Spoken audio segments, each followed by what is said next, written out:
बिस्मिल्लाहिर्रहमानिर्रहीम। मेरा नाम डॉक्टर मुनीर सादिक है। मैं कंसल्टेंट फ़िज़िशियन हूँ और पाकिस्तान इस्लामिक मेडिकल एसोसिएशन की टास्क फोर्स का मेंबर हूँ। आज मैं आपको एक आला जिसको हम पल्स ऑक्सीमीटर कहते हैं, ये एक छोटा सा आला है लेकिन बहुत मौसर है, इसके बारे में बताना चाहता हूँ। ये काम किस तरीके से करता है, इसका बुनियादी तौर पे काम ये है कि ये खून के अंदर ऑक्सीजन को देखता है और इसके अंदर एक लाइट लगी होती है जिसको हम इंफ्रारेड लाइट कहते हैं। और ये लाइट जब हम इसके अंदर उंगली रखते हैं तो इसके बाद ये लाइट खून से टकराती है और जब वापस आती है तो ये खून के अंदर ऑक्सीजन की मिकदार को बताती है। तो कोरोना के तनाजुर में ये काफ़ी मददगार हो सकता है। मरीज़ की अलामात और इसकी रीडिंग दोनों को जब मद्देनज़र रखा जाएगा तो ये इस हवाले से मददगार हो सकता है कि मरीज़ को घर में निगहदाश्त की जाए, इसको आइसोलेशन में भेजा जाए या कि इस मरीज़ को आईसीयू में रखा जाए। एक बात की आपको याद दहानी करवाना चाहता हूँ कि इसकी रीडिंग लेने का सही तरीका आपको पता होना चाहिए, क्योंकि इसमें दो चीज़ें होती हैं, एक ऑक्सीजन सेचुरेशन SpO2 और दूसरा पल्स रेट।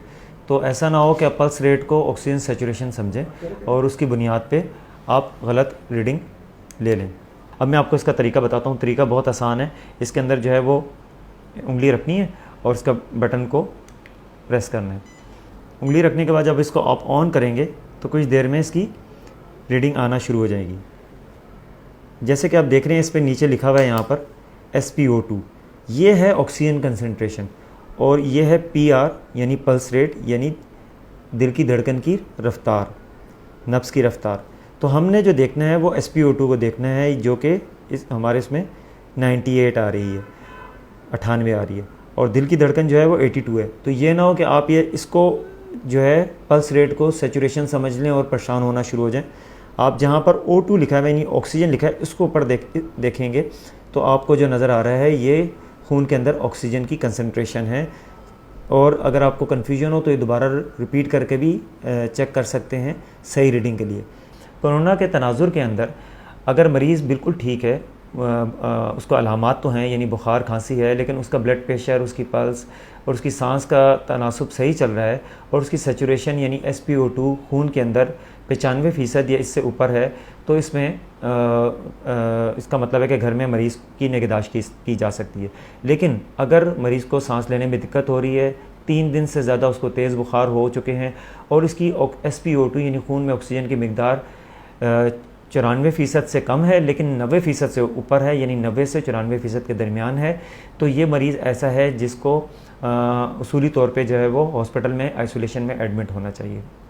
इसके अलावा तीसरा तनाजुर ये आ जाता है कि मरीज़ को सांस लेने में दिक्कत है और जब अगर आप उसको 1 मिनट में देख रहे हैं तो वो 30% से ज़्यादा यानी सांस तेज़ तेज़ चल रही है और साथ में इसकी ऑक्सीजन की मिकदार 90% से कम आ रही है, तो ये मरीज़ वो है जिसमें तशवीश की बात है और इस मरीज़ को आइडियली उसको आईसीयू के अंदर दाखिल होना चाहिए या फ़ौरन से तिब्बी इमदाद मिलनी चाहिए, क्योंकि ज़्यादा देर तक ऑक्सीजन अगर खून में कम रहती है तो उसकी वजह से होता क्या है, उसकी वजह से जिस्म के जो अहम हिस्से हैं जैसे कि दिमाग है, दिल है, गुर्दे हैं, इनको ऑक्सीजन नहीं मिल पाती और लंबे अरसे तक ना मिलने की वजह से उनमें नुकसानात होने शुरू हो जाते हैं। और यही हम देख रहे हैं कि अक्सर मरीज़ बहुत देर से अस्पतालों में पहुँचते हैं, जब तक कि वो अलामात आती हैं वो पहुँचते हैं, उनको तिब्बी इमदाद का कोई वसीला बनता है, उस वक्त तक बहुत देर हो चुकी होती है और उनके जो वाइटल ऑर्गन हैं वो मुतासर हो चुके होते हैं।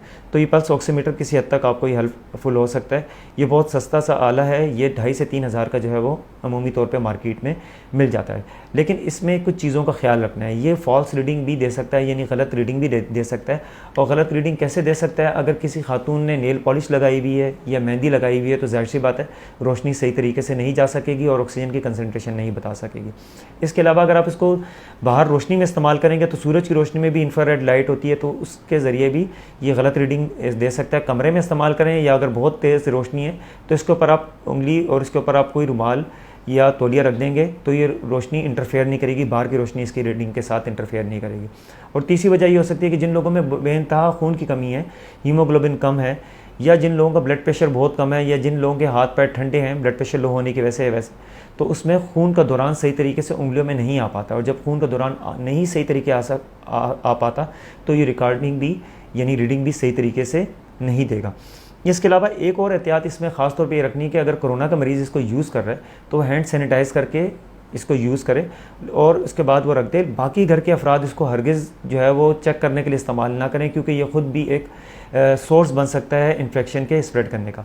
ये जो सांस के मरीज़ हैं, जैसे कि दमे के मरीज़ हैं या सिगरेट पीने वाले जो मरीज़ हैं जिनमें फेफड़े वैसे ही मुतासिर होते हैं, उनमें अमूमी तौर पे खून में मिकदार जो ऑक्सीजन की है वो 90 से कम ही होती है। तो आपको ये भी जहन में रखना है कि अगर ऐसे मरीज़ों को कोरोना होगा तो आपको ये जहन में रखना है कि आपको बेसलाइन पहले से पता होनी चाहिए कि इनके खून में ऑक्सीजन कंसंट्रेशन कितनी है। अमूमी तौर पे इन लोगों में 90 से कम ही होती है। ये एक मसले वाली बात है। इसमें फिर आपको बाकी क्लिनिकल पैरामीटर जो है वो हेल्पफुल हो सकते हैं, जिसमें आप मरीज़ की सांस के ऊपर नज़र रख सकते हैं, मरीज़ से वक्तन फ़वक्तन पूछ सकते हैं कि आपको सांस लेने में कोई दिक्कत हो रही कि नहीं हो रही। और ख़ास तौर पे ये आप ये ज़रूर कीजिएगा कि आपके लोकल जो डिस्ट्रिक्ट के में रजिस्ट्रेशन होती है, डिस्ट्रिक्ट का एक निज़ाम है सिंध गवर्नमेंट ने बनाया हुआ है जिसमें आपके केस की रजिस्ट्रेशन होती है और वहाँ पर आपके डॉक्टर आपके साथ जो है वो लिंक होते हैं। तो आप ज़रूर कोरोना डायग्नोज होने के बाद अपने आप को वहाँ रजिस्टर करवाएं, क्योंकि वो डॉक्टर फिर आपके साथ ऑनलाइन होते हैं। आपको अगर अलामात कोई ऐसी आप उनको बताते हैं तो आपको हेल्पफुल हो सकते हैं ये बताने में कि इस पेशेंट को क्या अभी दाखिले की ज़रूरत है, क्या शिफ्ट करवाने की ज़रूरत है कि नहीं है।